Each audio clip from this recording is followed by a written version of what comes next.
Hey friends, what's up? Welcome back to Babylon Talmud. Today we're studying Daf Beis, Daf 2, like essentially the first Daf of Masechta Beitzah, Masechta Egg. Friends, what does Masechta Beitzah talk about? Masechta Beitzah talks about Yom Tif, essentially, right? Beitzah shenolda b'Yom Tif. So, it basically, I remember the first time I learned Masechta Beitzah, the only time I learned Masechta Beitzah, was right after I learned Shabbos. I guess I figured okay, we'll learn about Shabbos and we'll learn about Yom Tif. So the first daf today really already talks about muksa, kind of like a Shabbos sugya, right? So specifically the concept of nolad. What's interesting about an egg is something that didn't exist yesterday, right? And all of a sudden it comes into being today. We're going to see machlokas between Beis Hillel and Beis Shammai about can you, if it's Yom Tif, can you use the egg? Or is it muksa? And we're going to see two ways to understand this machlokas between Beis Shammai and Beis Hillel, an explanation from Rav Nachman as well as an explanation from Rabbah. Interesting daf. Friends, let us jump in over here. Beitzah shenolda b'Yom Tif, says the Mishna, a Beitzah that was born on Yom Tif. Okay, so chicken laid an egg on Yom Tif. What's the deal with what's the status of the egg? Beis Shammai omim te'achol, Beis Hillel omim lo se'achol. Beis Shammai says eat it. Beis Hillel says don't eat it. Beis Shammai omim. Now the Mishna is going to bring two more examples of cases in the context of Yom Tif where Beis Shammai is the lenient opinion and Beis Hillel is the stringent opinion. Of course, we know that generally speaking, Beis Hillel is the lenient opinion and Beis Shammai is the stringent opinion.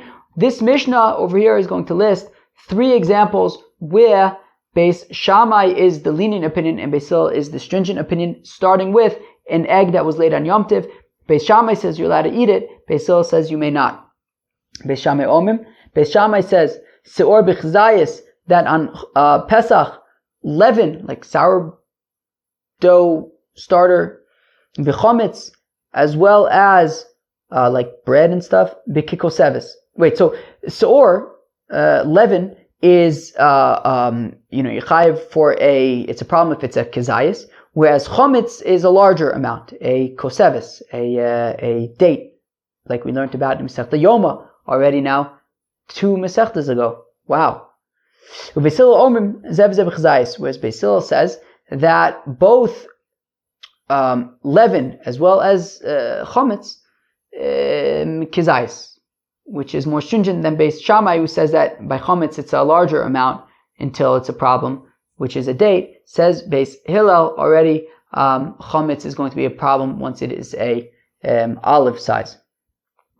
Hashoich, right? So Beis Shammai says date, Beis Hillel says olive when it comes to chometz. Hashoichet chaya ve'ov b'Yom Tif. A fellow slaughters an undomesticated animal, a chaya, like a deer or something, or a bird, like a chicken, on Yom Tif. So when it comes to slaughtering a chaya or an oaf, there's a halacha of kisoy adam, of covering the blood with dirt.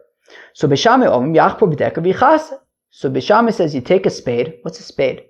I guess it's like that spade kind of a thing. Mistama, that's what a spade is. So you got yachpor b'deka v'yichase. So Beis Shammai says that take a spade and dig up a shtickle dirt, cover the blood. Beis Hillel says, no way. If you want to slaughter a chay or an oaf on Yom Tif, make sure that you already have dirt for kisei adam prepared in advance. But they admit but nonetheless, the Beis Hillel do admit that, okay, if you did slaughter this chaya or oaf, then okay, fine, just take the spade and dig up some dirt and cover the blood. But Beis Shammai says no problem. Beis Shammai says slaughter the chaya or the oaf, and then you can take a spade, dig up some dirt, and cover the blood. Beis Hillel is being machmir here and saying, no, don't do that. You should prepare the dirt in advance. But they say, look, if Lamaisa you slaughtered it, so then you could take the spade and dig up the dirt and cover the blood. She'efer kira muchanu. Rashi says the Gemara is going to explain what that means. That the dirt that the ashes of a oven, of a stove, are prepared already. We're going to have to see what that means in the Gemara. Says the Gemara, b'maya skinon ilema b'tarnegolas ha'omedes la'achila. My tamayud besilal ocha de ifrasu ela b'tarnegolas ha'omedes legadol beitzah. My tamayud beis shamay muktzei zeu. Says the Gemara, there's two possibilities here when it comes to this chicken.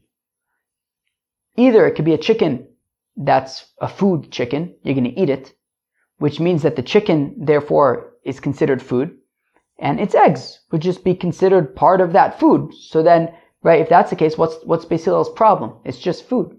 And if it is a egg chicken, a chicken that you're not planning to eat, you're just planning to use its eggs, well then, because you're not planning to eat it, so it's muktzah. It wasn't prepared from before Shabbos to be for food, and therefore, before Yom Tov to be for food.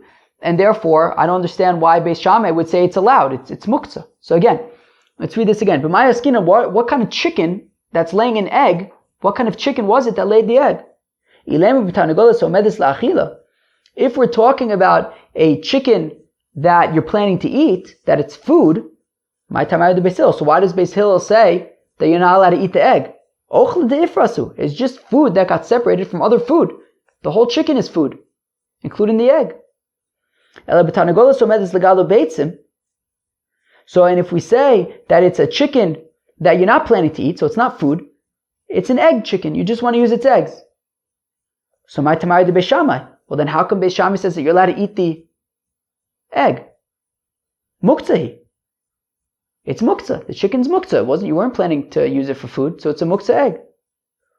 Umay kosher, to which the Gemara says, wait, what's the problem? Dilma Beis Shammai leis lu muktzah. Maybe Beis Shammai holds like Reb Shimon from Masechta Shabbos, friends. Everybody remembers Reb Shimon from Masechta Shabbos. No muktzah. So maybe Beis Shammai holds like Reb Shimon that there is no muktzah. And therefore, chicken lays an egg on Yom Tiv, eat the egg. It's not muktzah, there is no muktzah.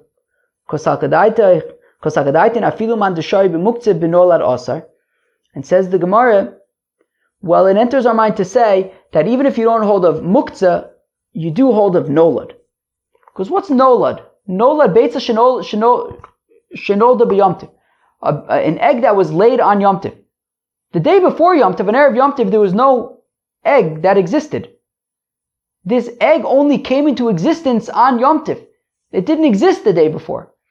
So therefore, the Gemara wants to suggest that maybe according to the opinion, according to Reb Shimon, who doesn't hold a muktzah, that's because in general, your intention to whatever degree is on whatever it is. Even, I don't know. Reb Shimon's opinion was a little bit hard, l'maaseh. It wasn't so blanket, like there's never muktzah. Even according to Reb Shimon, there is sometimes muktzah. So I don't remember exactly, but let's say a rock. I don't know, I'm just going to use a rock as an example. I don't know if it's an accurate example, but a rock. Theoretically, you can use it for something, or let's just even say the chicken itself, right? I don't know, you could theoretically use it for eating, I guess, if you wanted to. So, therefore, even your intention before Shabbos was even on this chicken. So I can understand that. But something that didn't exist before Shabbos, so even if you're going to be more lenient in terms of like muktzah and saying, look, his intention was anyways for all these things. The chicken, his intention was anyways that I guess if you wanted to, we'll eat the chicken, whatever it is. But this egg didn't exist, bichlal. There was nothing to even have intention on any level about. So therefore, the Gemara wants to suggest that I don't understand Beis Shammai, because even if they don't hold of muktzah, even if they hold like Beis Shimon, like Reb Shimon, and they don't hold of muktzah, but surely that would be because they hold that, okay, his intention is on everything. But something that didn't exist, clearly there was no chance of having any intention. So then my time out of Beis Shammai, but so then how come Beis Shammai says that you're allowed to eat the egg? It didn't exist the day before. So Rav Nachman, so says Rav Nachman, so really it is talking about it's talking about an egg chicken. Not a chicken that you're planning to eat, but a chicken that you were planning to chop the eggs. Ude islay muktzeh, islay nolad, ude leislay muktzeh, leislay nolad. And says Rav Nachman that what we just said a minute ago is not correct. Rather, the way it goes is that if you hold of muktzah, like Rabbi Yehuda, you hold of muktzah, so then you hold of nolad. If muktzah is off limits, nolad is off limits. If you hold like Reb Shimon, and you don't hold of muktzah, well then nolad is not an issue either. Beis Shammai Reb Shimon, Beis Hillel Reb Yehuda, and therefore Beis Shammai, who says that you're allowed to eat the egg, they hold like Reb Shimon that there's no muktzah, and therefore there's also no nolad. Therefore you're allowed to eat the chicken.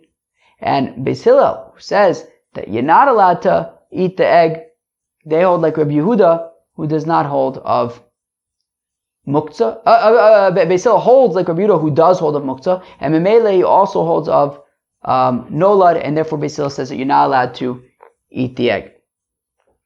Umiyamar Rav Nachman Hachi. Fact the Gemara. Does Rav Nachman really say this? Does Rav Nachman really say that Beis Hillel holds like Rabbi Yehuda that there is muktzah? V'atanan, but we learn in a Mishna. Beis Shammai Omrim, say Beis Shammai, it's Mishna and Shabbos. Magbin mi ala shulchan atzomis v'klipin. That Beis Shammai say that you're allowed to pick up off the table bones and shells of nuts, things that have no purpose. They're muktzah. And Beis Shammai says no problem. And Beis Hillel says, no, what do you mean? The bones and the shells are muktzah. You can't just pick them up. They're muktzah. You have to pick up the whole table because the table's a kli. You can pick it up. Rav Nachman, and Rav Nachman said, and Rav Nachman says on that Gemara, says ma pitom. Says on that Mishnah, ma pitom. That the Mishnah is saying that Beis Shammai does not hold of muktzah, is not concerned about muktzah, and says you could pick up the bones and the shells, and Beis Hillel is saying that, what do you mean, there's muktzah, you have to be concerned, therefore you have to pick up the whole table. Says Rav Nachman, ma pitom. No chance. Beis Hillel holds like Reb Shimon that there's no muktzah, and therefore they're definitely the ones who say that you're allowed to pick up the bones and the shells. And Beis Shammai holds like Reb Yehuda that there is muktzah, and they must be the ones who are saying that you pick up the whole table. So we see that Rav Nachman, when it comes to Shabbos, Hitaka says that Beis Hillel holds like Reb Shimon that there's no muktzah, and Beis Shammai holds like Reb Yehuda that there is muktzah, and according to that logic, our Mishna here in Beitzah, what would make sense to say is that Beis Hillel would say that you are allowed to eat the egg because there's no muktzah, and Beis Shammai says that you're not allowed to eat the egg because there is muktzah. But that's not what's happening here over here. Over here, Beis Shammai is the one who's saying that there is no muktzah and you're allowed to eat the egg. Beis Hillel says that there is muktzah, you're not allowed to eat the egg. And Reb Nachman is saying, look, Beis Shammai just holds like Reb Shimon that there's no muktzah. So how come when it comes to Shabbos, it doesn't make sense? When it comes to Shabbos, Reb Nachman is saying that Beis Hillel holds of muktzah, and apparently when it comes to Yom Tiv, Reb Nachman is saying that when it comes to Shabbos, Rav Nachman is saying that Beis Hillel does not hold of muktzah. And when it comes, like Reb Shimon, and when it comes to Yom Tiv, all of a sudden Rav Nachman is saying that Beis Hillel holds of muktzah like Rabbi Yehuda. What's going on? Omelech Rav Nachman will respond to you, look, Gabe Shabbos, disosam lontana ki Reb Shimon. So Rav Nachman will say, look, you're right. I am saying the opposite things by Shabbos and by Yom Tov. You're right. By Shabbos, I'm saying that Beis Hillel holds like Reb Shimon that there's no muktzah. And by Yom Tov, I'm saying that Beis Hillel holds like Reb Yehuda that there is muktzah. Because when it comes to Shabbos, the Sosam Lontana Reb Shimon, we have a Stam Mishnah. Halachic is Stam Mishnah, which is interesting because generally when we see the Gemara say Halachic is Stam Mishnah, it's quoting Reb Yochanan. So I always kind of wondered, is that just Reb Yochanan's opinion, or is that generally accepted? And here we seem to be saying, look, the halacha is that when you have a Stam Mishnah, the halacha is like a Stam Mishnah. And when it comes to Shabbos, we have a Stam Mishnah, an unnamed Mishnah, that's quoted without quoting any particular Tana, that is saying that we do not hold a muktzah. That's like Reb Shimon. The Tanan is, we learned in the Mishnah, if you have a vegetable, a squash or something, you can cut it up before an animal. And if you have a carcass, an animal died or something on Shabbos, So even though it's muktzah, nonetheless, you can feed the nevela to animals on Shabbos. So we see, even though the nevela is muktzah, you could still feed it to the animals on Shabbos. So what do we see? So we have a stam Mishnah, like Reb Shimon, that there's no muktzah when it comes to Shabbos.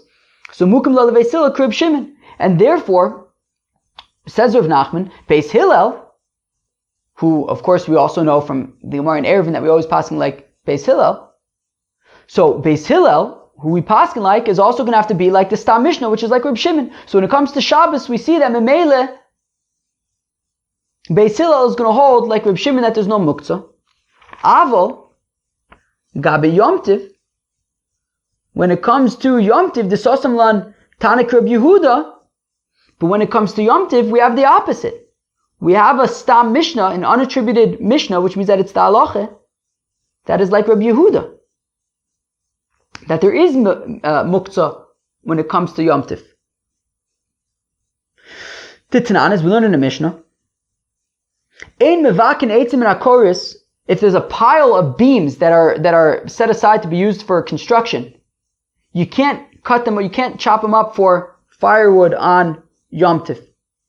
V'lo min akorish shenishbra b'Yom Tiv, or if you have a beam that broke on Yom Tiv. So before Yom Tiv, it was a proper beam, it was off limits, you wouldn't be using it. But then it broke on Yom Tiv l'maiseh, so it's like nolad, it like became now firewood on Yom Tiv.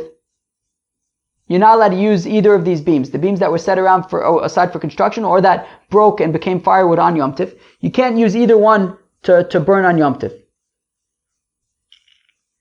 So what do we see? We see that on Yom Tiv there's a Stam Mishnah that's like Rabbi Yehuda, that there isn't, that that muktzah is the Allah, that muktzah is a problem on Yom Tiv, is a thing on Yom Tiv. So mukim al veisil Rabbi Yehuda. So therefore, says Rav Nachman, that's why when it comes to Yom Tiv, I say that Beis Hillel holds like Rabbi Yehuda, that there is muktzah, because we have a Stam Mishnah in the context of Yom Tiv, like Rabbi Yehuda, and when it comes to Shabbos, where we have a Stam Mishnah like Reb Shimon, says Rav Nachman, Beis Hillel is like Reb Shimon. And therefore, when it comes to an egg that was laid on Yom Tiv, so Beis Hillel is like Reb Yehuda, that it's muktzah and you're not allowed to eat it. Rebbe,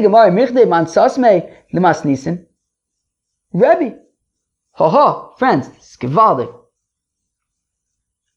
Who edited the Mishnah? Who edited the Mishnah? Who made the decision?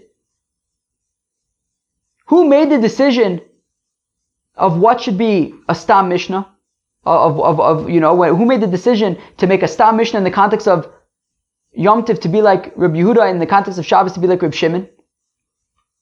Rebbe Yehuda Anasi. He's the editor of the Mishnah. He's the one who decided what's going to be in. And he's the one who decided that this is going to be a Stam Mishnah. As Rashi points out, that when you have a situation where Rebbe says that the halacha is going to be like this teacher, for example, like he had a Stam Mishnah like Reb Shimon, right? A Mishnah that was, it doesn't say that it's Reb Shimon, but it just says the halacha, and we know that the halacha is Reb Shimon. And also in the context of Yom Tiv, there was an unattributed Mishnah, but it was like Reb Yehuda. So Rashi says that whenever Reb Yehuda Anasi, when he was organizing the Mishnayos, and he wanted to say that the halacha is like Rabbi Yehuda, but he knew that if he says that it's the opinion of Rabbi Yehuda, then Memele you're going to think, there must be that everybody else argues on him, and the halacha is not like Rabbi Yehuda. So he would just leave out Rabbi Yehuda, so it would sound like it's the accepted opinion.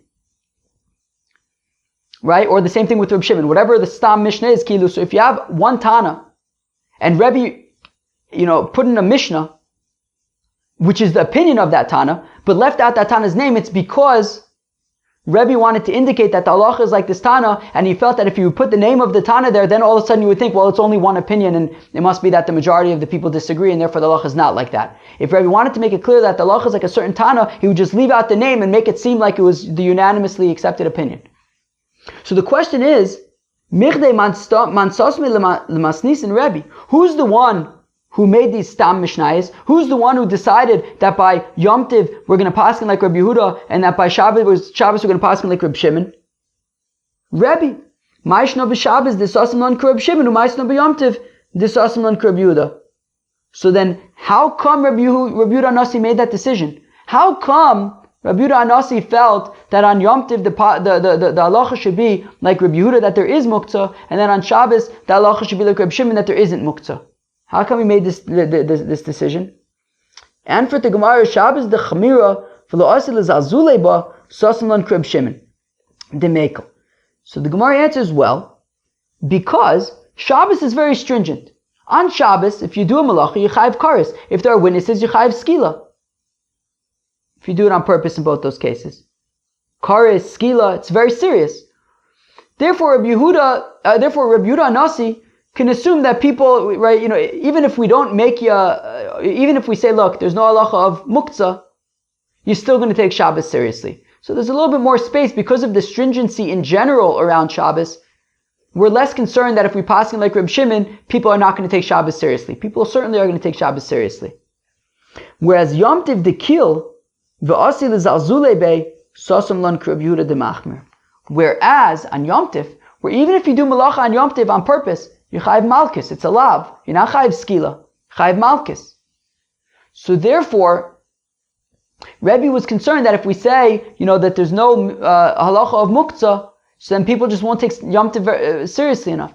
So therefore, in order to make it clear that, Yom Tov is a serious thing and it's a stringent thing, so Rabbi Yehuda paskin like Rabbi Yehuda Nasi paskin like Rabbi Yehuda and made a stam Mishna like him to say that there's halacha of muktzah on Yom Tov and that you should take things seriously.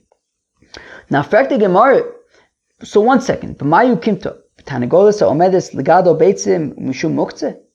So now the Gemara says, okay, one second. So we're saying now that the Mishnah that we're talking about, this machlokus between Beis Hillel and Beis Shammai, we're saying that we're talking about a chicken that's an egg-producing chicken, and therefore it's muktzah, and its eggs are muktzah, and that's what we're talking about. And Beis Shammai holds like Reb Shimon, there's no muktzah, and you can eat the eggs. And Beis Hillel holds like Rabbi Yehuda that there is muktzah, and you cannot eat the eggs. If that's the case, so fact the Gemara, why do you have to argue about the eggs? Just argue about the chicken. If we're saying it's a machlokas about muktzah, so say the chicken, that's an egg-producing chicken, is muktzah, because you're not planning to eat it. So Beis Shammai says, well, we don't hold of muktzah, you're allowed to eat the chicken. Beis Hillel says, we hold of muktzah, you're not allowed to eat the chicken. Why do you have to talk about the eggs? So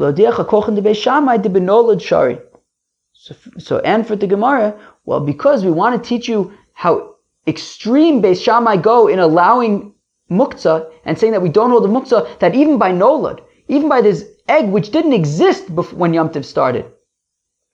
It didn't exist b'chlal when Yom Tov started.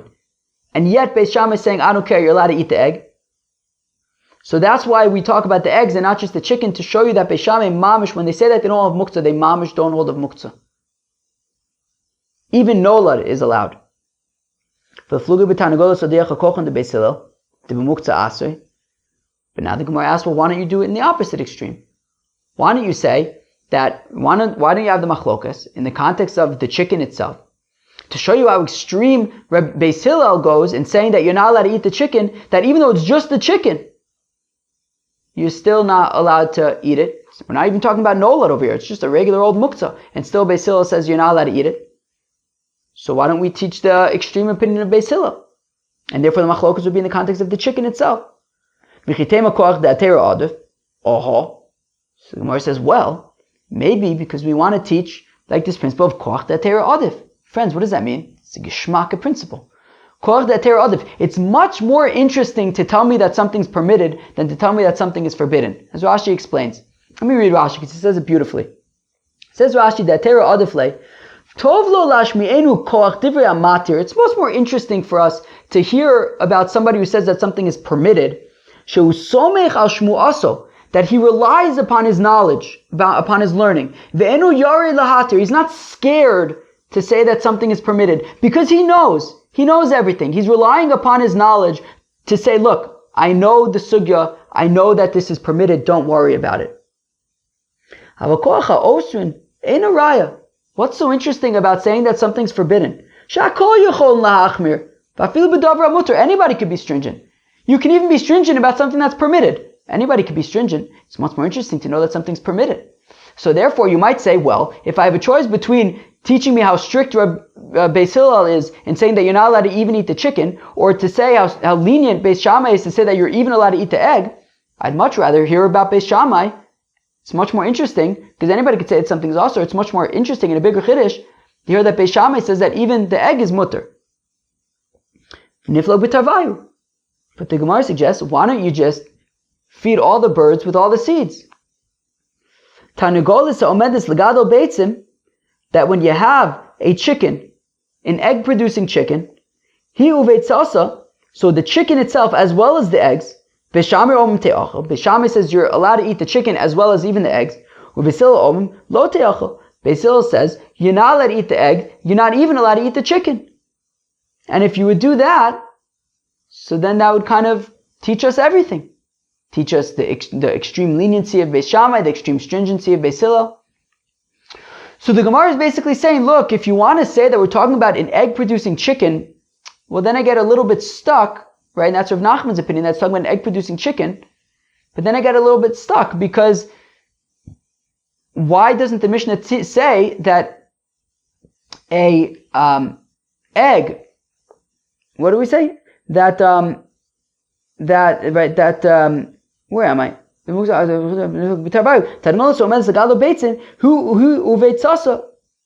Talk about the chicken itself and the egg, not just the egg.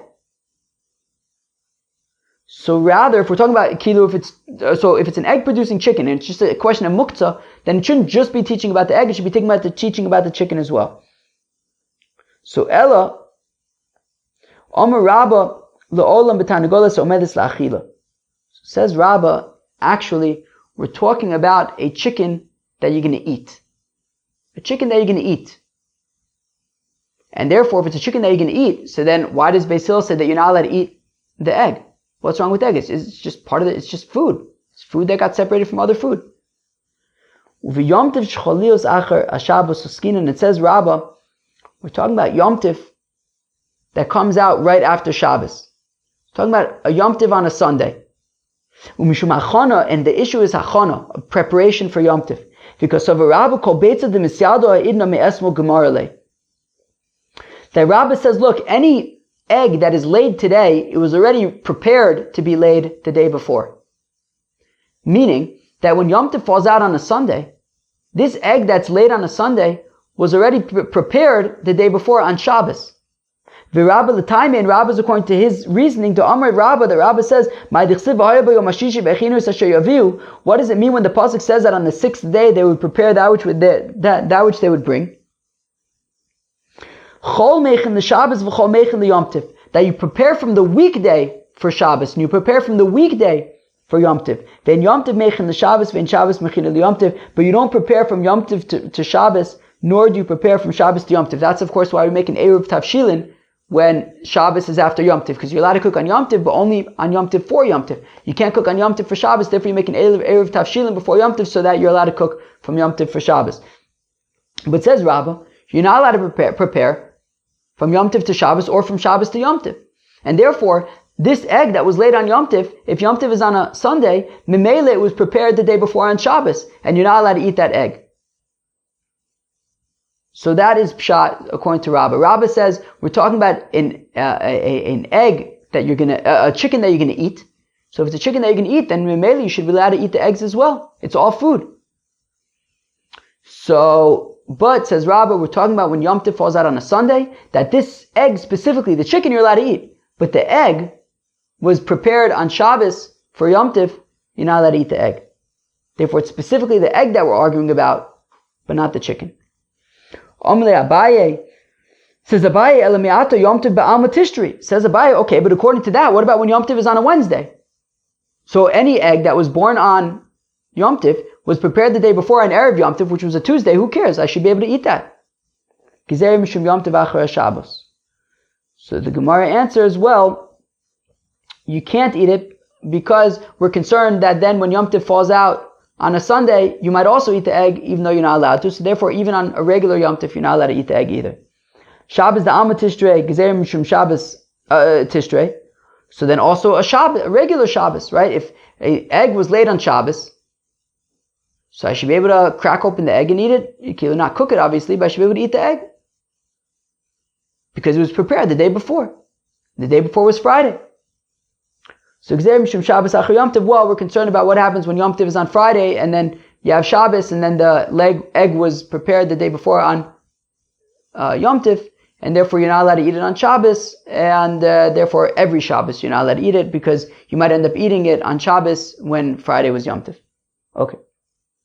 But one second. Are we really concerned about this? That, are we really concerned that, you're not allowed to eat this egg on a regular Yom Tov, let's say on a Wednesday, because we're concerned about when Yom Tov is on a Sunday? Where am I? Who could tell me? We learn in the Beitzah, if a fellow slaughters a chicken and finds in the chicken eggs that are ready to be eaten, mutar's la'ochlan b'Yom Tov, you're allowed to eat them on Yom Tov.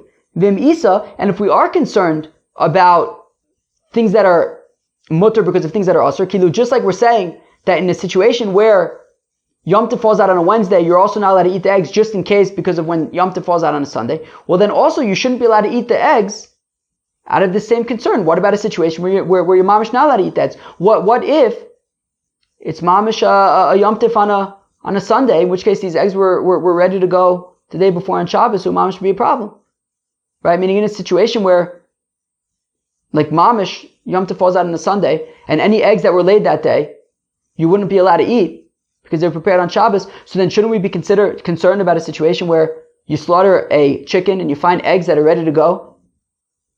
I shouldn't be allowed to eat those eggs because there could be situations where you're not allowed to eat the egg, where eggs are not allowed to be eaten. We should be concerned about eggs that are laid when you're not allowed to eat them. To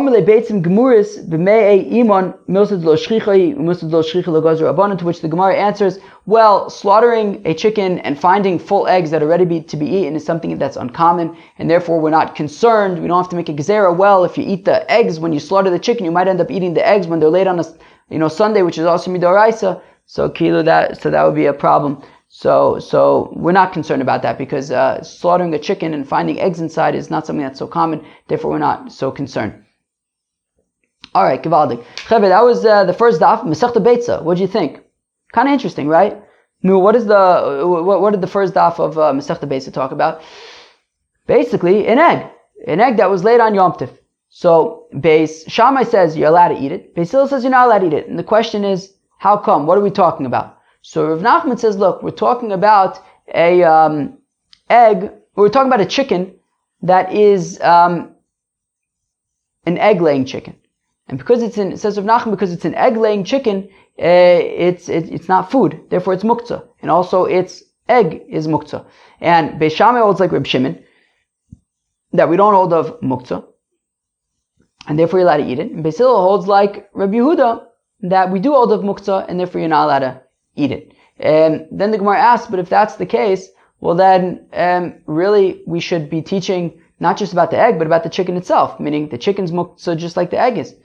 So therefore, we then saw the opinion of Rabbah, who says that actually we're talking about a chicken that is for eating, and therefore the chicken is not muktzah because you're allowed to eat the chicken. But the egg, on the other hand, if we're talking about Yom Tov that falls out on a Sunday, and the egg that is laid, even though technically it's food, but it was prepared the day before on Shabbos, and therefore the achana was on Shabbos, and you can only prepare for Yom Tov from a weekday, not from a Shabbos, and therefore you're not allowed to eat this egg because of achana, according to Beis Hillel. But Beis Shammai says that it would be okay. And even when Yom Tov falls out, like in the middle of the week, we still say that you're not allowed to eat this egg as a gezerah, as a concern for when Yom Tov falls out on a Sunday. Friends, that was the base of Masechta Beitzah. I hope you enjoyed it. Have a great day. Cheers.